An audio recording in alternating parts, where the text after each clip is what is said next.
Hello everyone, good morning. Welcome to Dramati IAS YouTube channel. I'm really sorry, मेरी तबीयत ठीक नहीं थी इसलिए मैं मंडे को क्लास नहीं ले पाई हूँ रीडिंग कॉम्प्रिहेंशन की. बट आज वेडनेसडे है तो ऑफ कोर्स लॉजिकल रीजनिंग ही शुरू होगा. और आज हमारा टॉपिक है, वो नया टॉपिक हम लोग शुरू करने वाले हैं, दैट इज मिसिंग नंबर्स. ठीक है, मिसिंग नंबर्स वाले ये जो टॉपिक है ये आपका एसएससी और बैंकिंग वाले एग्जाम्स में भी आता है. ठीक है, तो it is not only for CSAT, it is also for SSC and your banking exams. Okay, तो अगर आप इन दोनों के भी प्रिपरेशन कर रहे हो तो ये लेक्चर आप लोगों के लिए भी बेनिफिशियल होगा. चलिए अब हम शुरू करते हैं with our first question. Of course हम PYQs लेके चलते हैं. तो 2013 का पहला क्वेश्चन आपके सामने आ गया है. Try solving it on yourself. पहले वीडियो को यहीं पॉज कर दो. Try solving it by yourself. नहीं होता है तो फिर सॉल्यूशन सुनना जो मैं बताने वाली हूँ. ठीक है, आई होप आप लोगों ने ट्राई करके देख ही लिया होगा. तो ये एक टेबल दी हुई है जिसमें ये वाला टर्म जो है ये x है. दैट मीन्स ये हमें फाइंड आउट करना है. ये इसकी वैल्यू हमें नहीं पता है, बाकी सबकी वैल्यूज पता है, तो हमें उस तरीके से देखना है.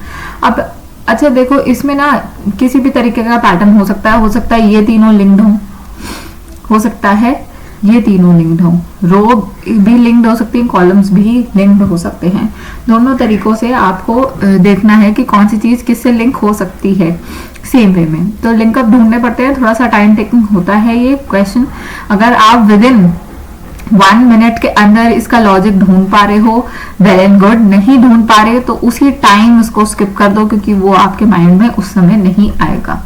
ठीक है, बाद में टाइम बचे तो दोबारा उसको देख लेना. पर अगर 1 मिनट के अंदर आपको लॉजिक नहीं समझ आता तो आप फटाफट से स्किप करो, नेक्स्ट क्वेश्चन सॉल्व करो, वरना ये वाले क्वेश्चंस बहुत ज्यादा टाइम टेकिंग होते हैं. ठीक है, और देन यू विल रिग्रेट कि तुम्हारा क्वेश्चन पेपर पूरा नहीं हो पाया. चलिए, अच्छा इस क्वेश्चन में जो लिंकअप है वो है दिस इज. ओके, कैसे लिंकअप है? 3 का क्यूब अगर हम करें कितना आएगा? 27. और 7 का अगर हम क्यूब करें तो कितना आएगा? 343, है ना. अब इन दोनों को अगर हम ऐड कर दें तो क्या आ जाएगा? 370 आ जाएगा, राइट, जो कि मिडल में आपको गिवन है. ऐसे 2 का क्यूब देखो, दैट इज 8. एंड 6 का क्यूब देखो, 6 का क्यूब इज 36 into 6, 216, राइट. तो 216 आ गया. अब इन दोनों को ऐड करोगे तो क्या आंसर आएगा? 224 आ जाएगा. सेम वे में हमें 1 का क्यूब देखना है जो कि 1 होता है, और हमें x का क्यूब देखना है जो कि x क्यूब होगा. इन दोनों को अगर हम ऐड करेंगे 1 + x क्यूब करेंगे तो हमारे पास 730 आ जाना चाहिए. ठीक है, तो इसका मतलब x क्यूब किसके इक्वल होना चाहिए? 729 के इक्वल होना चाहिए, जो कि किसका क्यूब होता है? 9 का क्यूब होता है. तो हमारा आंसर क्या हो जाएगा? 9 हो जाएगा. ठीक है, अगर आपको पैटर्न समझ आ गया, लॉजिक समझ आ गया तो वेल एंड गुड, बहुत इजी हो जाते हैं क्वेश्चंस. अगर लॉजिक समझ नहीं आएगा तो it will take a lot of your time. Okay, let's go to the next question. Again try to solve it on your own. Logic समझ आ जाता है 1 मिनट में तो ठीक है, वरना मैं समझा ही रही हूँ. ठीक है, this is only for your practice. अगर आप खुद प्रैक्टिस से लॉजिक निकालोगे ना तो आपका खुद का ब्रेन भी उसी तरीके से काम करने लग जाएगा, आपको उसमें लॉजिक्स दिखने शुरू हो जाएंगे. इसलिए that's why I am saying कि वीडियो पॉज करके खुद ट्राई करके देखो. सिर्फ सुनने से समझ नहीं आएगा, सिर्फ सुनने से आपको चीजें याद नहीं होंगी, सिर्फ सुनने से लॉजिक याद नहीं आएगा. ठीक है, अब इस क्वेश्चन को सॉल्व करके देखो. 3 और 6, 8 और 56. I am giving you an hint. 10 और 90, 2 and 2, x and 20 and 1 and 0. ये सारे लिंकअप है एक दूसरे से. पहले वाले उसमें रोज लिंकअप थी, अब इस वाले में आपको कॉलम्स लिंकअप होते हुए दिख रहे हैं. कैसे देखेंगे? 3 को 6 कैसे बना सकते हो आप? 3 को 2 से मल्टीप्लाई करके, है ना. 8 को 56 कैसे बनाएंगे? 8 को किससे मल्टीप्लाई करना पड़ेगा? 7 से मल्टीप्लाई करना पड़ेगा. 10 को 90 कैसे बनाएंगे? 10 को किससे मल्टीप्लाई करना है? 9 से मल्टीप्लाई करना है. इतनी देर में ही समझ आ जाना चाहिए कि यहाँ पे क्या हो रहा है. What is happening here is you are multiplying some number with the previous number. 3 को 2 से करा, 8 को 7 से करा, 10 को 9 से करा, उसके -1 से नंबर से आप मल्टीप्लाई कर रहे हो। तो x को किससे मल्टीप्लाई करा जाए, मतलब x को x -1 से अगर हम मल्टीप्लाई करेंगे तो 20 आ जाएगा। 20 के क्या क्या फैक्टर्स होते हैं, 3 थोड़ी होता है, 4 into 5 होता है ना, होता है।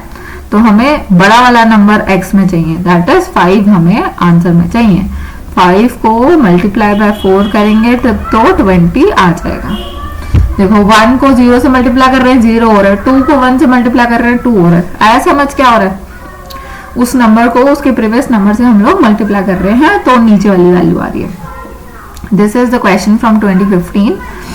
लॉजिक दिमाग में रखो कि क्या हो रहा है। पिछले वाले क्वेश्चन में हमने क्यूब करे थे, एक्स क्यूब वाई क्यूब, जो इन दोनों को ऐड करके बन रहा था वो हमारा जेड क्यूब आ रहा था, और जो टेबल थी वो एक्स जी और वाई ऐसे बनी हुई थी, है ना। और अब ऐसे जरूरी नहीं है जेड बीच में आए, कई बार ऐसा भी होता है कि जेड लास्ट में पहुंच जाएगा, तो एक्स वाई जी भी हो सकती है टेबल, और लॉजिक यही लगेगा। देखो एक सबसे बड़ी ट्रिक ये है, दिमाग में रखो कि जो सबसे बड़ा नंबर होता है ना उसी को कुछ ना कुछ छोटे नंबर्स को, स्मॉल नंबर्स को कुछ ना, हाँ,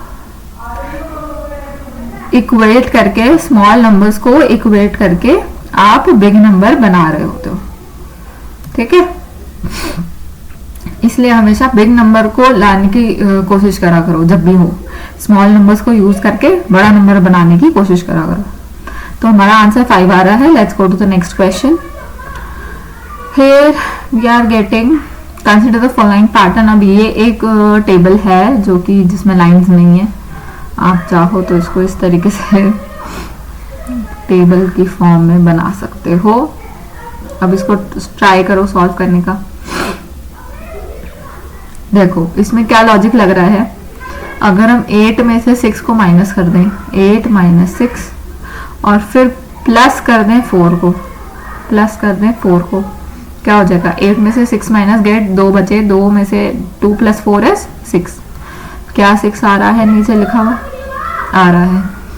10 में से 5 माइनस करो, 5 बचेगा, 5 + 6 करोगे तो 11 आ जाएगा। 15 में से 7 माइनस करोगे 8 बचेगा, 8 में 8 प्लस कर दोगे तो 16 आ जाएगा।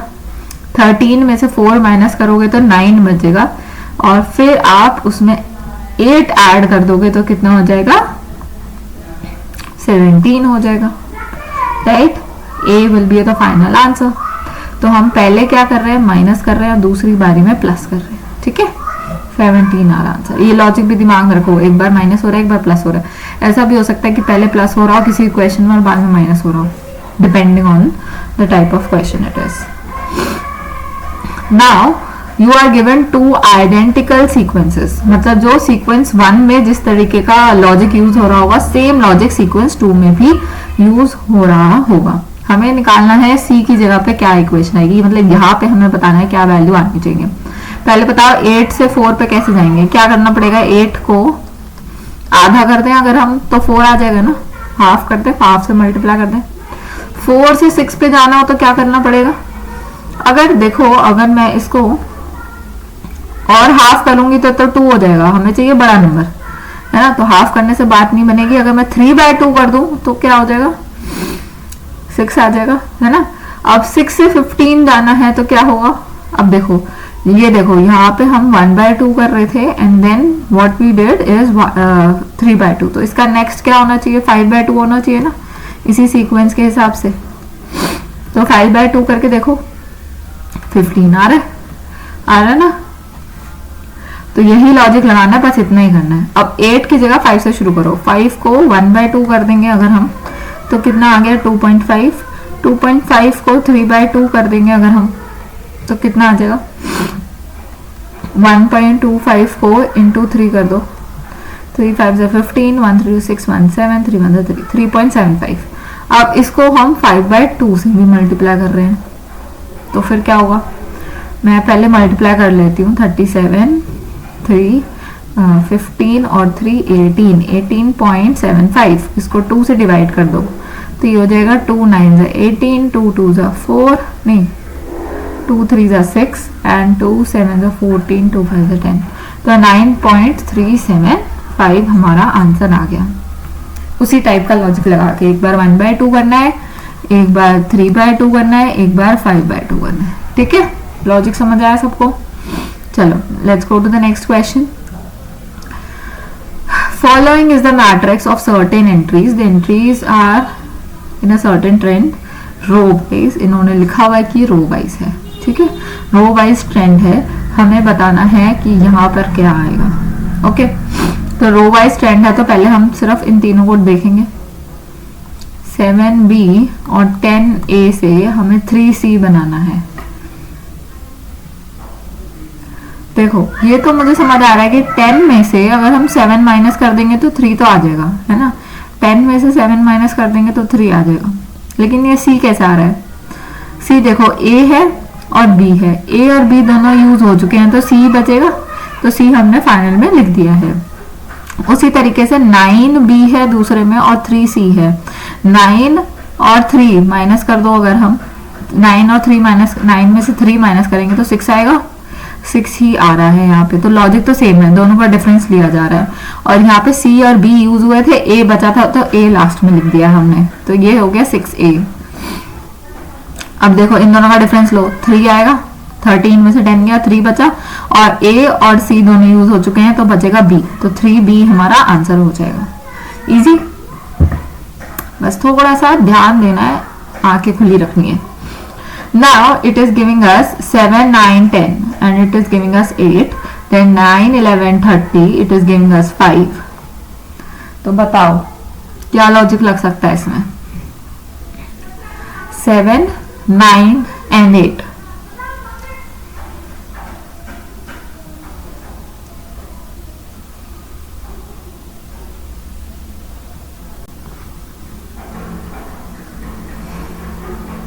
Seven plus 9 is what?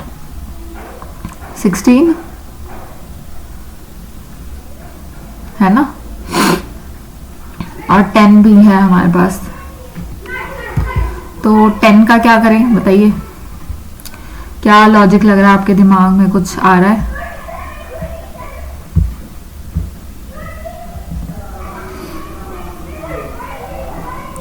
सोचो सोचो, कोई लॉजिक लगे दिमाग में। देखो एक तो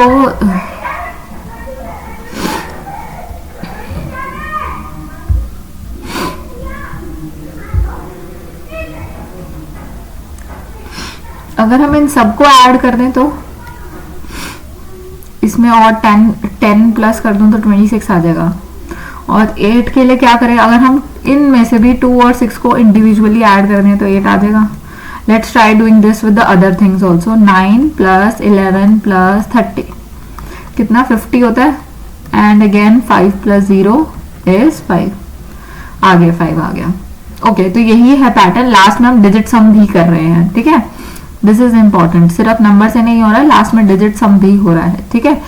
तो बाकियों को कर दो। 11 plus 17 plus 21 ये हो जाएगा 38, 48, 49। इसमें 4 plus 9 कर देंगे तो 13 आ जाएगा। अब यही चीज हमें यहाँ पे फॉलो करनी है। इन सबको ऐड कर दो। 23 plus 4 plus 15 27 32 42 42 हो गया। अब 4 plus 2 कितना होता है? 6 होता है, तो हमारा आंसर 6 आ जाएगा, ठीक है। और ये 2023 का क्वेश्चन है, देख लो। डिजिट सम वाला लॉजिक भी आपको दिमाग में रखना है। It can come up in your exams. Okay, let's go to the next question. Find what is the missing number x। अच्छा, ये नंबर सीरीज में दूसरा पैटर्न है। अभी तक हम टेबल वाले टाइप के क्वेश्चंस कर रहे थे, अब हम सीरीज वाले क्वेश्चंस कर रहे हैं, ठीक है। x यहाँ पर है। देखो इन दोनों के बीच में 10 का डिफरेंस है और इन दोनों के बीच में 12 का डिफरेंस है, ठीक है। अब देखो 10 और 12 यहीं से समझ आ जाना चाहिए कि यहाँ पे डिफरेंस 8 होना चाहिए और यहाँ पे डिफरेंस हमारा कितना होना चाहिए? 6 होना चाहिए। तो जो कि 7 plus 6 कितना होता है? 13 होता है। और 13 plus 8 कितना होता है? 21 होता है। तो समझ आ गया, यही आ रहा है आपका answer. 13 will be your correct answer, ठीक है। इवन नंबर्स, हम कॉन्जुगेटिव इवन नंबर्स ऐड कर रहे थे यहाँ पे। अब देखो x ये रहा x, इसको फाइंड आउट करना है। 4 से 196 कैसे जाएगा, फिर 16 आ रहा है, फिर 144, फिर 36। अच्छा देखो इसमें एक चीज ऑब्जर्व करो अगर आप, तो 4, 16, 36 and 64 these are small numbers, है ना। तो हम पहले ऑल्टरनेट सीरीज भी हो सकती है ये, है ना। तो हम पहले स्मॉल नंबर्स को देख के चलते हैं कि कैसे हम इसको सॉल्व कर सकते हैं। तो 4 से 16 कब जाएगा, 4 का स्क्वायर 16, है ना, या फिर 4 को इंटू 4 कर रहे हैं अगर हम, तो 16 आ रहा है। दोनों चीजें हो सकती हैं। 16 से 36 कैसे बनेगा, 16 से 36 कैसे बनेगा, ओ गॉड, ये तो 6 का स्क्वायर होता है ना 36। तो 16 की टेबल में 36 तो नहीं आता है, 32 आता है। 36 कैसे बन पाएगा, into 4, no it is not a multiplication task और something like that. Okay let me see, अगर हम 4, 16, 36 और 64 को लिखें इकट्ठे, तो 4 इज व्हाट, 2 का स्क्वायर, 6 इज व्हाट, 4 का स्क्वायर, 36 इज व्हाट, 6 का स्क्वायर एंड 64 इज व्हाट, 8 का स्क्वायर। तो ऑल्टरनेट इवन नंबर्स के स्क्वायर्स लिख रहे हैं हम यहाँ पे, ठीक है। ये तो क्रॉस हो गए। बाकी देखो अब बचे 196, 144, 100 एंड देन x, ठीक है। x is coming out in this series. 196 किसका स्क्वायर होता है, 14 का स्क्वायर होता है। 144 12 का स्क्वायर होता है। यहाँ पे माइनस हो रहा है, यहाँ पे क्या हो रहा था, ऐड हो रहा था, और हम यहाँ पे अब क्या कर रहे हैं, माइनस कर रहे हैं, -2, यहाँ पे +2 हो रहा था। 100 इज व्हाट, 10 का स्क्वायर, तो x क्या होना चाहिए, 8 का स्क्वायर होना चाहिए। 8 का स्क्वायर क्या होता है, 64 होता है। Answer will be B part. Okay, question number 2019 का है, याद रखना ये, this is an example of your alternate series. Example of alternate series, ये लिख लेना सब लोग। ओके, ऑल्टरनेट सीरीज का एग्जाम्पल है जिसमें हम दो सीरीज को कंबाइन करके लिख देते हैं। तो इसमें साफ पता चल रहा है दो सीरीज हैं, क्योंकि एक बहुत छोटे छोटे नंबर्स थे जो पता चल रहा था यार इतना बड़ा छोटा एकदम से तो नहीं कर पाएंगे हम, तो इसलिए हमने छोटे नंबर्स को अलग करके लिख लिया, बड़े नंबर्स को अलग करके सॉल्व कर लिया। Now what is the x in the sequence, ये रहा सीक्वेंस आपका। अब इसमें हमें x ढूंढना है। 132 से 129 पहुंचेंगे तो -3 करके पहुंचेंगे, है ना। 124 पहुंचेंगे तो -5 करके पहुंचेंगे। 117 4 और 3 7, है ना। पता चल रहा है और नंबर्स हम माइनस करते चले जा रहे हैं। यहाँ पे -9 हो रहा है और यहाँ पे -9 हो रहा है, -11 हो रहा है, -11 हो रहा है, sorry, this is not odd numbers, these are prime numbers. Okay, -11 हो रहा है एंड देन -13 हो रहा है, ठीक है। तो अब इसमें क्या माइनस होना चाहिए, -17 होना चाहिए, क्योंकि हम यहाँ पे प्राइम नंबर्स को माइनस कर रहे हैं। It is not odd numbers, odd numbers नहीं है। दोनों टाइप की सीरीज फील हो सकती थी इन 3 नंबर से, लेकिन इस नंबर ने सब क्लियर कर दिया कि it is not odd numbers, these are prime numbers. तो -17 कर दो 93 में से, 93 में से -17 कर देंगे अगर हम, तो हमारे पास आंसर क्या बचना चाहिए, 76 बचना चाहिए, राइट। 76 बचना चाहिए। This will be your final answer. Okay, what is the value of x in the sequence 2 7 22, this is the sequence. Okay, अच्छा 2 से 2 को अगर हम 2 इंटू 3 करें, सॉरी इंटू 3 करें अगर हम, तो 6 आता है, फिर हम +1 करते हैं तो 7 आ जाएगा। 7 को इंटू 3 करें तो 21 होता है, इसमें +1 कर दें तो 22 आ जाएगा। 22 को इंटू 3 करें तो 66 होता है, +1 करेंगे तो 67 आ जाएगा, 67 आ जाएगा, है ना। तो यही पैटर्न चल रहा है। डायरेक्टली 202 का देख लो, 202 into 3 is 606 plus 1 is 607. So your C part will be the final answer. और ये आपके आज की सीरीज का लास्ट क्वेश्चन है। 10 क्वेश्चंस आज हमने सॉल्व करे हैं, जिसमें टेबल वाले क्वेश्चंस करे थे और साथ में हमने नंबर सीरीज वाले क्वेश्चंस भी करे हैं, जिसमें सीरीज गिवन होती है, राइट। तो इसी को हम आगे लेकर जाएंगे। नेक्स्ट पार्ट में मैं और क्वेश्चंस लेकर आऊंगी, उनको सॉल्व करके देखेंगे। देखो क्वेश्चंस में ना, जब भी आप क्वेश्चन करते हो, ऐसा जरूरी नहीं है कि कंसेप्ट अलग से पढ़ने हैं और फिर क्वेश्चन सॉल्व करना है। क्वेश्चन से भी कंसेप्ट सीखे जा सकते हैं। तो जिस में भी नए नए कॉन्सेप्ट आ रहे, देखो हर क्वेश्चन में अलग कॉन्सेप्ट था, ऐसा नहीं था कि कोई सेम कॉन्सेप्ट रिपीट हो रहा हो। तो जो नए, जितने भी नए कॉन्सेप्ट आपने सीखे हैं जो आपको नहीं पता थे, ये था into 3 + 1, अपनी कॉपी में लिख लो कि ऐसे भी लॉजिक होते हैं। जरूरी नहीं है into 3 हो, तो आप इसको जब भी नोटबुक में लिखोगे तो ऐसे नहीं लिखना into 3 + 1, into n + m, ऐसा लॉजिक लिखना है।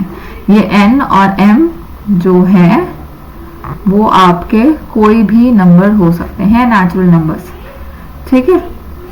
तो इस तरीके से आपने इसको अपनी नोटबुक में लिखना है। This is your concept writing या ये नोट मेकिंग जो कहते हैं आप, ठीक है। यहाँ पे ये कॉन्सेप्ट यूज हो रहा है कि m को मल्टीप्लाई करके m को प्लस करा जा रहा है, और वो n और m कुछ भी हो सकते हैं, है ना।